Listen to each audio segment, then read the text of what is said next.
प्रभु यीशु मसीह के मीठे और मधुर नाम में सबको मेरा जय मसीह की। और आशा करता हूं कि आप सब अच्छे हैं, स्वस्थ हैं और परमेश्वर को महिमा करते हुए आगे बढ़ रहे हैं। प्यारों, हम लोग इन दिनों में एक बहुत ही खास संदेश देख रहे हैं। हम लोगों ने 2 वीडियो देखे हैं। हम लोगों ने देखे हैं कि परमेश्वर मौका देता है और जब उस मौका को देता है और उस मौका का फायदा जो उठाते हैं, लाभ जो उठाते हैं, वो बहुत आशीष पाते हैं। वो खुद के लिए पाते हैं, परिवार के लिए पाते हैं, पूरा दुनिया के लिए पाते हैं।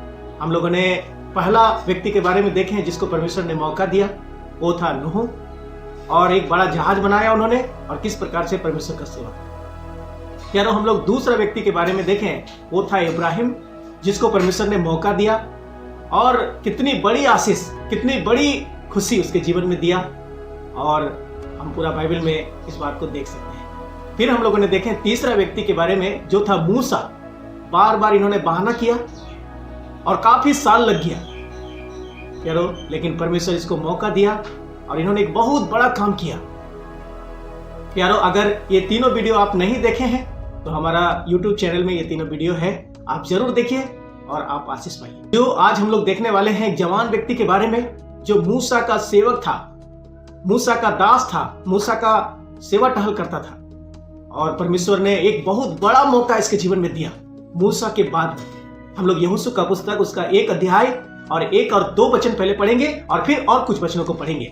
आइए हम लोग यहाँ पर पढ़ते हैं यहोशू के जीवन में किस प्रकार से परमेश्वर मौका देता है और यहोशू किस प्रकार से उस मौका को अपने जीवन में लागू करता है और आगे बढ़ता है और बहुत बड़ा आशीष का भागीदार बन जाता है। आइए हम लोग पढ़ेंगे। यहोवा के दास मूसा की मृत्यु के बाद यहोवा ने उसके सेवक यहोशू से, जो नून का पुत्र था, कहा, मेरा दास मूसा मर गया है, इसलिए अब तू उठ, कमर बांध और इस सारी प्रजा समेत यरदन पार होकर उस देश को जा जिसे मैं उनको अर्थात इस्राएलियों को देता हूं। मिस्र देश की गुलामी से उठा करके, बचा करके मूसा इस्राएल लोगों को कनान देश ले जा रहा था। बीच में हम लोग देखते हैं मूसा का मृत्यु हो जाता है, लेकिन परमेश्वर का काम रुकने वाला नहीं है। हम लोगों ने देखे कि 20 लाख का जनसंख्या था, लेकिन उस 20 लाख में से परमेश्वर ने यहोशू को चुन लिया। मूसा का मृत्यु के बाद में परमेश्वर ने यहोशू के पास आकर के कहा कि मेरा दास मूसा मर गया है, अब तुमको उठना है, तुमको कमर बांधना है, तुमको ये इस्राएलियों को लेके कनान देश जाना है। यारो, एक जवान व्यक्ति जो मूसा का सेवक था, मूसा के साथ रहता था, मूसा मरने के बाद में इतना बड़ा मौका इसको मिलेगा, ये कभी जिंदगी में सोचा भी नहीं होगा। यारो, हम लोग देखते हैं यहोशू के पास आके परमेश्वर कहता है, यहोशू उठ, कमर बांध, दृढ़ हो जा, क्योंकि ये सारी इस्राएली प्रजा को तुमको कनान देश लेके जाना है, क्योंकि मेरा दास मूसा मर गया है, आगे तुमको इस काम को करना है। यहोशू कितना खुश हो गया होगा। मूसा मरने के बाद वो जो अधिकार है, वो जो लोगों को ले जाने का जो अधिकार है, एक बहुत बड़ा काम इसको मिला। कितना खुशी की बात है, एक जवान व्यक्ति को मिल गया। लेकिन परमेश्वर ने आगे इसको और कुछ बातें बताया। हम लोग पढ़ेंगे 7 वचन से आगे। इतना हो कि तू हिया बांधकर और बहुत दृढ़ होकर जो व्यवस्था मेरे दास मूसा ने तुझे दी है, उन सब के अनुसार करने में चौकसी करना, और उससे ना तो दाहिने मुड़ना और ना बाएं। तब जहां जहां तू जाएगा वहां वहां तेरा काम सफल होगा। व्यवस्था की यह पुस्तक तेरे चित्त से कभी ना उतरने पाए, इसी में दिन रात ध्यान दिए रहना, इसलिए कि जो कुछ उसमें लिखा है उसके अनुसार करने की तू चौकसी करे, क्योंकि ऐसा ही करने से तेरे सब काम सफल होंगे और तू प्रभावशाली होगा। क्या मैंने तुझे आज्ञा नहीं दी कि आप बांधकर दृढ़ हो जा, भय ना खा और तेरा मन कच्चा ना हो, क्योंकि जहां जहां तू जाएगा वहां वहां तेरा परमेश्वर यहोवा तेरे संग रहेगा। परमेश्वर यहोशू को एक बहुत बड़ा वचन पालन करने के बारे में कहता है। यहोशू बहुत खुश हो गया होगा कि इतना बड़ा भीड़ को जो मूसा लेकर के जाता था, आज मैं लेकर के जाऊंगा। इतना बड़ा मौका, इतनी बड़ी आशीष, इतना बड़ा काम, इतनी बड़ी जिम्मेवारी यहोशू को दिया। प्यारो, हम लोग यहाँ पर देखते हैं कि उस काम के लिए, आगे बढ़ने के लिए परमेश्वर ने उसको वचन को पालन करने के लिए कहा। मेरा दास मूसा ने जो व्यवस्था तुम्हें दिया है उस पर तुम रात दिन ध्यान करना, उससे तू दाएं नहीं मुड़ना, बाएं नहीं मुड़ना। और मैं तेरे साथ रहूंगा। तेरा मन कच्चा होने का जरूरत नहीं है, तुम्हें डरने का जरूरत नहीं है। तब तू प्रभावशाली होगा, तब तू सफल होगा। यारो, परमेश्वर मौका दिया और उस मौका को किस प्रकार से वो लाभ उठा सकता है, वो है परमेश्वर का वचन में, परमेश्वर के बातों में बने रहने से यहोशू ये सब कर सकेगा। हाँ, ये मूसा के साथ में था, बहुत सारे बातों को इन्होंने देखा था, बहुत सारे बातों का जानकारी इसको था, लेकिन उससे कुछ होने वाला नहीं। परमेश्वर ने बोला कि मेरा वचन तेरे हृदय में रहना है, तेरे चित्त में रहना है, उससे तू बाएं भी नहीं मुड़ना है, उससे तू दाएं भी नहीं मुड़ना है। यारो, तब तू जहां जहां जाएगा तेरा काम सफल होगा। यारो, सफलता पाने के लिए, इस काम को करने के लिए, मूसा के बाद में यहोशू को इस काम को करने के लिए, यहोशू को बहुत बड़ा परमेश्वर का वचन को मान के आगे चलने का परमेश्वर ने बोला कि तुम दिन रात इस पर ध्यान देना, तब तू जहां जहां जाएगा तेरा काम सफल होगा। प्यारो, अगर हम लोग 1 अध्याय से लेकर 24 अध्याय तक देखेंगे यहोशू में, हम देखते हैं बहुत सारा काम यहोशू ने किया और सारे कामों में सफलता मिला। उस परमेश्वर के वचन से यहोशू ना दाएं मुड़ा ना बाएं मुड़ा, वो खर्रा खर्री जीवन जिया, आगे बढ़ा। यहोशू किताब आप बैठ करके पूरा पढ़िएगा, आप देख सकते हैं यहोशू परमेश्वर से प्राप्त करता था वचन और उसी आधार पर वो जीता था और चलता था और सब कुछ किया, और वो कनान देश में आ गया। कनान देश को उसने जीत लिया, लोगों को मार दिया।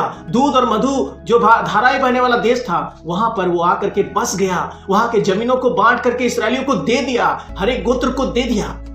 इतना बड़ा आशीष, इतना बड़ा परमेश्वर ने उसके जीवन से किया, उसको परमेश्वर ने मौका दिया। प्यारो, हम और आप जवान हैं, परमेश्वर हमें भी बुलाते हैं, हमें भी मौका देते हैं, लेकिन ऐसे मौका नहीं मिल जाता है। परमेश्वर का वचन पालन करने से, परमेश्वर का वचन को सुनने से, परमेश्वर का वचन को मानने से, परमेश्वर का वचन को मान के आगे बढ़ने से हम आशीष पा सकते हैं। आज बहुत लोगों ने बाइबल पढ़ना छोड़ दिया है, कलीसिया जाना छोड़ दिया है, प्रार्थना करना छोड़ दिया है, परमेश्वर से प्यार करना छोड़ दिया है, उसका भय मानना छोड़ दिया है और सोचता है मैं कुछ करूंगा। प्यारो, आप तब तक कुछ नहीं कर सकते हैं जब तक परमेश्वर का वचन आप पालन नहीं करते हैं।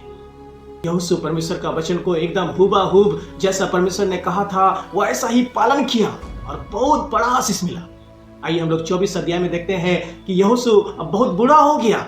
अब वो लोगों के बीच में एक बहुत बड़ा चैलेंज करने वाला बात रखा। आइए हम लोग यहोशू 24 अध्याय से कुछ बातों को पढ़ें। फिर यहोशू ने इस्राएल के सब गोत्रों को शेकेम में इकट्ठा किया और इस्राएल के वृद्ध लोगों और मुख्य पुरुषों और न्यायों और सरदारों को बुलवाया और वे यह परमेश्वर के सामने उपस्थित हुए।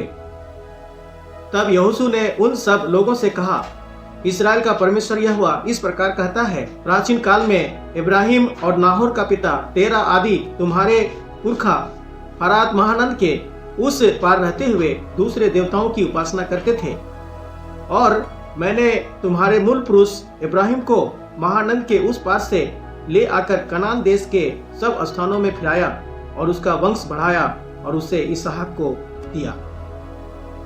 प्यारो, हम लोग देखते हैं यहोशू बहुत बूढ़ा हो गया। यहोशू लोगों को इकट्ठा किया, सारे लोगों को इकट्ठा करके उन्हें परमेश्वर का वचन सुनाया कि किस प्रकार से परमेश्वर उन्हें उठाया था, किस प्रकार से परमेश्वर उसे बढ़ाया था, किस प्रकार से परमेश्वर उसको चुना था, किस प्रकार से उन्हें अयोग्य से योग्य बनाया था। बहुत सारे बातें यहोशू ने बताया, उसे कनान देश लेकर के आया, उनका वंश को दिया, सब कुछ आशीष से भर दिया। उसके बाद हम थोड़ा और आगे पढ़ेंगे, आप पूरा 24 अध्याय घर में पढ़िएगा। इसलिए अब यहोवा का भय मानकर उसकी सेवा खराई और सच्चाई से करो, और जिन देवताओं की सेवा तुम्हारे पुरखा महानंद के उस पार और मिस्र में करते थे उन्हें दूर करके यहोवा की सेवा करो। और यदि यहोवा की सेवा करनी तुझे बुरी लगे तो आज चुन लो कि तुम किसकी सेवा करोगे, चाहे उन देवताओं की जिनकी सेवा तुम्हारे पुरखा महानंद के उस पार करते थे, और चाहे एमोरियों के देवताओं की सेवा करो जिनके देश में तुम रहते हो, परंतु मैं तो अपने घराने समेत यहोवा ही की सेवा नित्य करूंगा। लोगों को क्यों यहोशू ने इकट्ठा किया? उसको यह बोलने के लिए इकट्ठा किया कि परमेश्वर ने तुम्हें कहां से उठा के कहां पहुंचाया, तुम कितना गुलामी में था, कहां से उठा के कनान देश में दूध और मधु बहने वाला देश में लेकर के आया, तुम्हें योग्य बनाया, तुम्हें आशीष योग्य बनाया। यहां का पेड़ जो तुमने नहीं लगाया उसका फल तुमने खाया, यहां पर जो घर तुमने नहीं बनाया उस घर में तुमको रखा, यहाँ का जमीन जो तुमने नहीं लिया उसको मैंने चुन चुन के दिया। बहुत बड़ी आशीष, बहुत बड़ा खुशी, बहुत बड़ा कुछ मिला। यहोशू को मौका मिला। यहोशू उस मौका को इतना ना फायदा उठाया, इतना ना लाभ उठाया कि वो परमेश्वर का वचन पर ही चलता रहा। यहोशू जान गया कि मैं अब मरने पर हूं, मैं बहुत बुढ़ा हो गया हूं, लेकिन मुझे बता के जाने का जरूरत है ताकि ये लोग परमेश्वर के पीछे चले। हम लोग पढ़ते हैं, इसलिए तुम यहोवा का भय मानकर उसकी सेवा करो। तुम किसकी सेवा करना चाहते हो? क्या तुम्हारा बाप दादा लोग जो करते थे उसकी, या तुम यहां पर रहते हो इसका? तुम चुनो। और यहोशू ने एक बात को बताया 15 वचन में, मैं और मेरा घराना, मैं और मेरी पत्नी, मैं और मेरा बच्चा, मैं और मेरा पूरा परिवार यहोवा ही की सेवा करूंगा, मैं उसका सेवा नित्य करूंगा। यारो, कितनी बड़ी एक चैलेंज करने वाला बात यहोशू ने कहा। लोगों को इकट्ठा करके उनको कितनी बड़ी बातें बताया। उस मौका का फायदा यहोशू ने उठाया और कहा, मैं तो परमेश्वर का ही सेवा करूंगा, चाहे कुछ भी हो जाए। मैं और मेरा परिवार परमेश्वर का ही सेवा करूंगा, उसके ही पीछे चलूंगा। अब तुम चुनो, तुम किसकी सेवा करोगे। इस्राएलियों ने इस वचन को सुनने के बाद में क्या कहा, आइए हम लोग थोड़ा आगे पढ़ेंगे।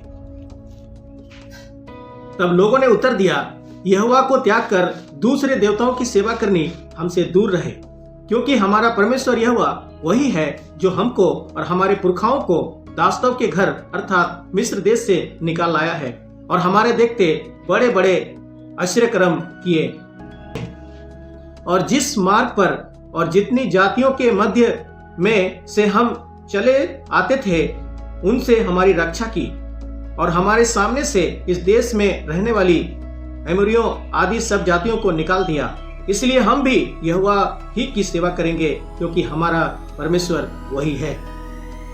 यहोशू के बात को सुनने के बाद इस्राएलियों ने वही निर्णय लिया जो निर्णय यहोशू ने अपने जीवन में लिया, कि मैं भी यहोवा ही की सेवा करूंगा, क्योंकि हमने देखा है, हमने अनुभव किया है, सब आशीषों को हमसे दूर रहे, हम दूसरे चीजों का सेवा नहीं करूंगा। यहोशू यही सुनना चाह रहा था कि तुम किसकी सेवा करना चाहते हो, जो तुमको 40 साल मन्ना खिलाया, चट्टान से पानी पिलाया, कनान देश ले आकर के रखा, इतनी आशीष दिया, इतना कुछ किया, तुम किसकी सेवा करोगे? सब इस्राएलियों ने कहा, हम यहोवा की सेवा करेंगे, हम यहोवा की सेवा करेंगे, हम यहोवा की सेवा करेंगे। प्यारो, यहोशू को परमेश्वर ने बहुत बड़ा मौका दिया, और उस मौका को देने के बाद यहोशू ने जान जीत लगा दिया। उस वचन से ना वो दाहिने मुड़ा ना बाएं मुड़ा, वो परमेश्वर का सेवा करता रहा, वो परमेश्वर के पीछे चलता रहा। हम लोग देखते हैं यहोशू का जीवन में कोई गलती नहीं, कोई पाप नहीं, कोई छल नहीं, कोई कपट नहीं, कोई लोभ नहीं। अगर आप यहोशू का पुस्तक पढ़ेंगे, आकान के जीवन में लालच आया, बाकी लोगों का जीवन में बहुत कुछ आया, बहुत बातें उतार चढ़ाव हुआ, लेकिन यहोशू परमेश्वर में खर्रा बना रहा, सीधा बना रहा, परमेश्वर का भय में, उसके प्रेम में वो लिप्त रहा। प्यारो, हम देखते हैं एक जवान व्यक्ति को परमेश्वर ने मौका दिया और वो परमेश्वर के पीछे चलता रहा। मरने से पहले यहोशू ने लोगों को इकट्ठा करके कहा, मैं तो परमेश्वर का सेवा करूंगा, तुम किसकी सेवा करोगे? लोगों ने बोला, मैं भी परमेश्वर का ही सेवा करूंगा, यहोवा ही की सेवा करूंगा, उसे छोड़ के मैं किसी की सेवा नहीं करूंगा। प्यारो, यहोशू का जीवन से हम बहुत बातों को सीख सकते हैं। प्यारो, आप भी जवान हैं, आप भी जवान परिवार से हैं, परमेश्वर आपको मौका देता है, आप किसकी सेवा करेंगे? हाँ, आप नौकरी के साथ परमेश्वर का सेवा कर सकते हैं, आप स्कूल में पढ़ाई के साथ परमेश्वर का सेवा कर सकते हैं, आप कुली मजदूरी करते हुए परमेश्वर का सेवा कर सकते हैं, आप परमेश्वर के पीछे चल सकते हैं। परमेश्वर आपको जब मौका देता है प्यारो, उस मौका का लाभ उठाइए, उसको मान करके आप आगे बढ़िए, उससे ना दाएं मुड़िए ना बाएं मुड़िए। परमेश्वर ने यहोशू को बोला, मेरा वचन तुम में बना रहे, उस वचन से तुम दाहिने भी नहीं मुड़ना, बाएं भी नहीं मुड़ना, तब तू जहां जहां जाएगा तेरा काम सफल होगा, तू बहुत प्रभावशाली होगा, तुम्हें डरने का जरूरत नहीं, क्योंकि मैं तेरे साथ रहूंगा।